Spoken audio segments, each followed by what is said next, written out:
Hey guys, and what's up? Welcome to another edition of Natty's Nick. So glad you could pop on today.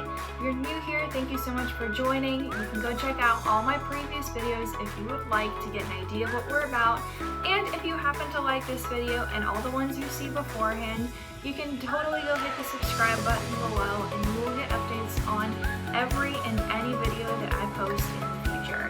If you're a returning subscriber and you want to see what this next book is about, you've come to the right place. Stay tuned for another edition of Natty's Nook coming right up. Now that we've covered all the basics, it's time to get into this month's review of Chain of Gold, written by Cassandra Clare.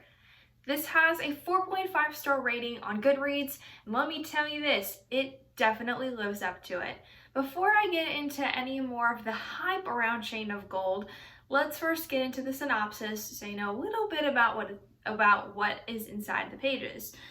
So the synopsis is kind of scatterbrained, especially because it's introducing a new world. It's definitely categorized as fantasy, so some things might appear as confusing at first, but the world is masterfully builded, and if you correctly read the novel and pay attention while you read it, then you will be just fine and you will understand everything that you need to. So Chain of Gold is about a group of people called the Shadowhunters. So let me back up for a second. Mundanes are like regular people like you and me who are just ordinary people, don't have any magical capabilities. And then there's the Shadowhunters. Shadowhunters have these, they can be equipped with training to fight off demons. Yes, there are demons in this type of book. So they're fighting off of these demons, but the type of demons that they fight off during the book are not the usual type, and it's really that one plot point that kind of sets the whole book off. So they're trying to figure out what exactly they're fighting and who exactly is behind what they're fighting. Some of the key Shadowhunters that you're going to pick up on are Cordelia Carstairs and James Herondale. You can probably say that those are the female and the male protagonists.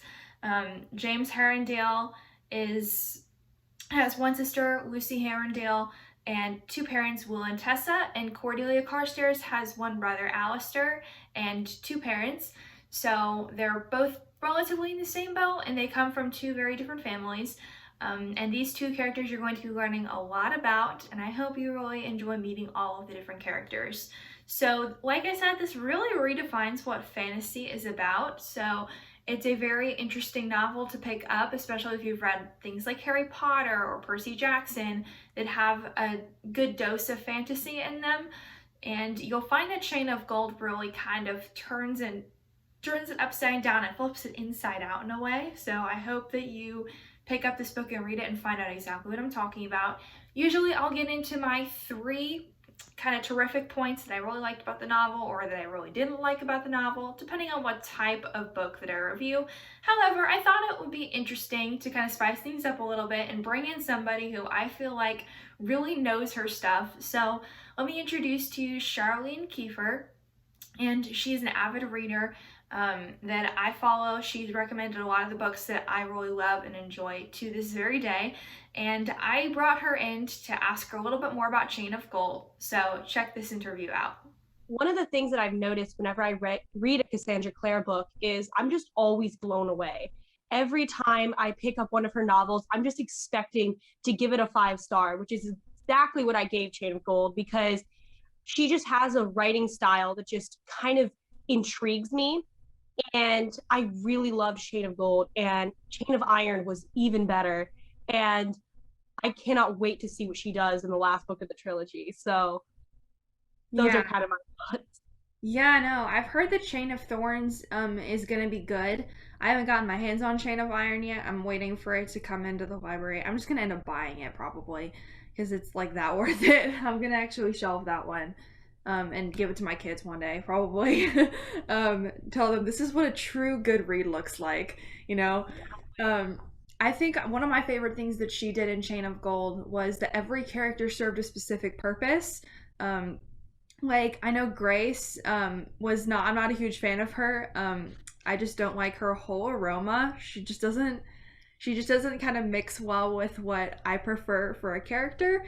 So I'm not a huge fan of Grace, but she did serve a very distinct purpose when it came to, like, I don't know, like especially with James, and his whole character was based off of really that one relationship and kind of how it took a toll on him. I really loved how that like characterization really played a part in how she wrote the novel. It really made it good too. It made a lot of the dialogue funny.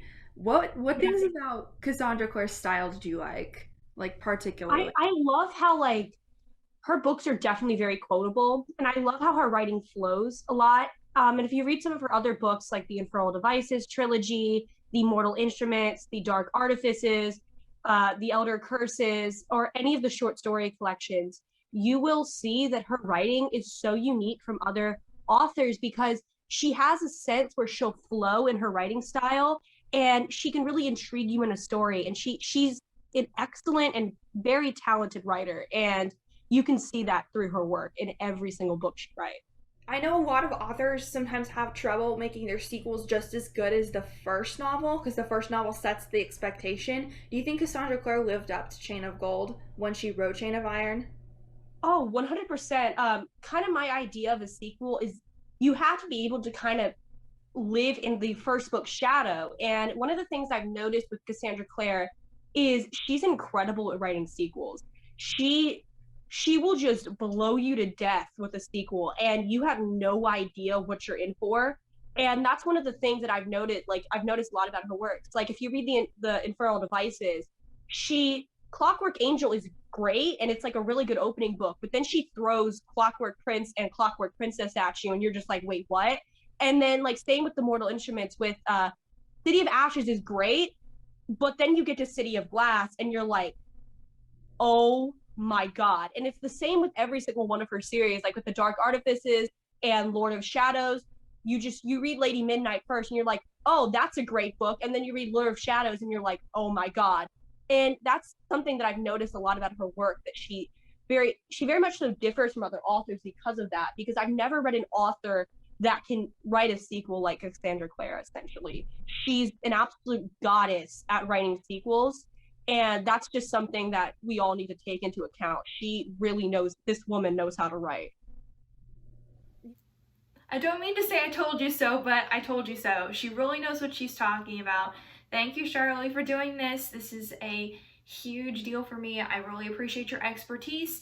And maybe, if you're lucky, you will see Charlie back with a couple more books that I might be reviewing in the near future. So her expertise will be used in later reviews. Don't you worry about that. So with that being said, my review is a 5-star right off the bat, just like I said in the interview. I think that this really boils down to the fact that Cassandra Clare, just like Charlie said, you're always surprised and you always are blown away by her works. So I feel the exact same way about Cassandra Clare's work, and I think that she did a fantastic job of formatting Chain of Gold, especially when you're looking at its sequel, Chain of Iron. So if you like Chain of Gold, be sure to pick up its sequel, Chain of Iron, as soon as you can get it. It is very, very new, so you might not be able to get it immediately. However, you'll be able to get it in due time. So with that being said, I definitely recommend this book for around 13 and up.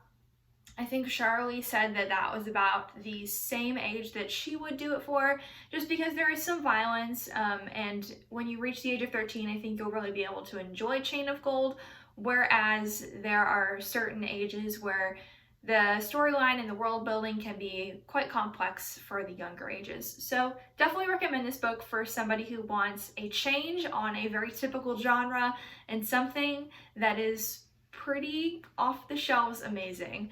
So with that being said, that's it for the core of the review, but don't go away. There's more coming. There's announcements, there's closing thoughts. So don't leave yet. Stay tuned for this next part coming right up. And that's a wrap. So I hope you enjoyed this March review.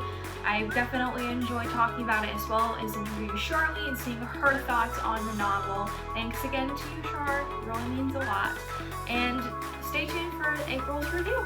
A few announcements on the note front. I did want to let you know that I'm working on updates in other video format. Still looks a little bit bland, but trust me, the wheels are spinning behind the scenes, and you will hopefully see a good uptick in quality soon enough, and you'll hopefully be happy with what your eyes see when you open an adding note video. Sure, just know that it's coming.